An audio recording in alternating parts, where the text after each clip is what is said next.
Hello नमस्कार।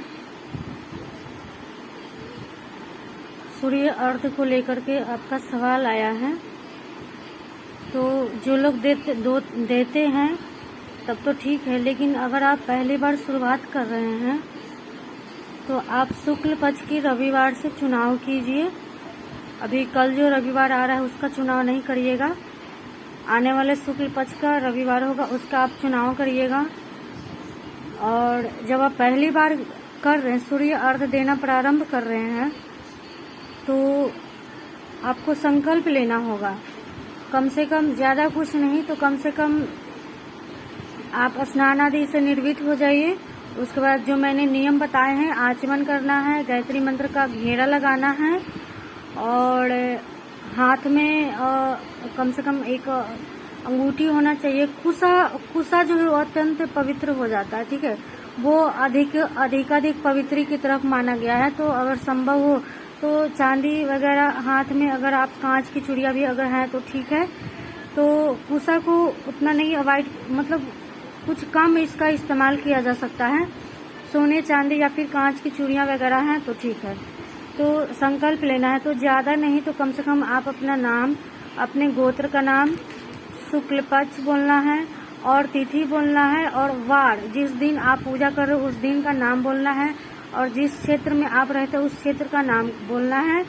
और ये बोलना है कि हम अपने आत्मविश्वास को मजबूत करने हेतु अपने आत्मा के कारक सूर्य को अर्घ देने की नित्य अर्घ देने की नित्य वंदना करने का हम संकल्प ले रहे हैं और ये कार्य हमारे लिए शुभ फलदायी हो, ऐसे बोलना है। और आपको जल गिराना है।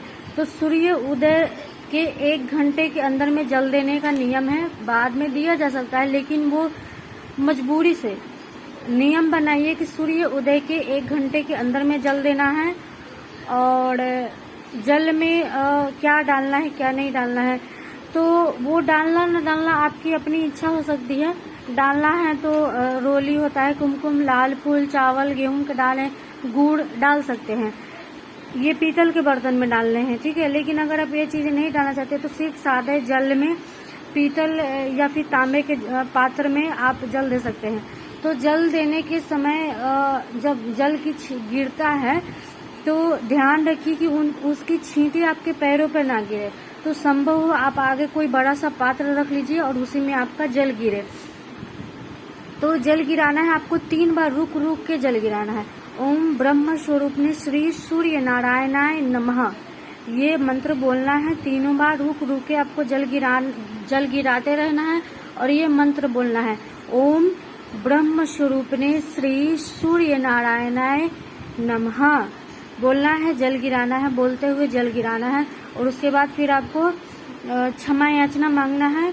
और अगर आप परिक्रमा करते हैं तो परिक्रमा भी कर लीजिए। और इससे ज्यादा नहीं, गायत्री मंत्र कुमारी कन्याओं को नहीं जपना चाहिए, उतना उचित नहीं होता है, ठीक है। तो इतनी छोटी सी नियम है और इसको नित्य प्रतिदिन क्रिया में करना है। जैसे हमारा जो नित्य क्रिया कर्म होता है, शौच जाना, ब्रश करना, स्नान करना, भोजन करना, उसी तरह सूर्य को अर्घ देना भी हमारी एक नित्य क्रिया है। अगर इसको हम अपने जीवन में अपना लेते हैं तो हम जो छोटी छोटी चीजों से हमारा जो मन आहत होता है वो कम होने लग जाएगा। कहने का मतलब है कि छोटी छोटी बातों पर मन दुखी हो जाना या फिर अपने आप को दूसरों से हीन व्यक्त करना या फिर ये सोचना कि हमारे पास कुछ है नहीं, हम क्या करें, हम तो बहुत कमजोर है, ये चीजें आपके जीवन से दूर हो जाएंगी। आप खुद को मजबूत महसूस करेंगी। तो सूर्य को जल देना नित्य आवश्यक है, आप इसको नित्य क्रियाक्रम में कर लीजिए। और सूर्य को जल देने के पश्चात ही दैनिक पूजन शुरू करना चाहिए। और क्या बताना था, और सब चीजें हो गई हैं। तो आप शुरुआत कीजिए शुक्ल पक्ष, आने वाले शुक्ल पक्ष से आप शुरुआत कीजिए, सब अच्छा होगा।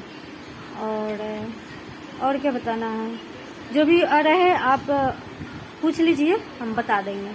चलिए, सबको राधे राधे।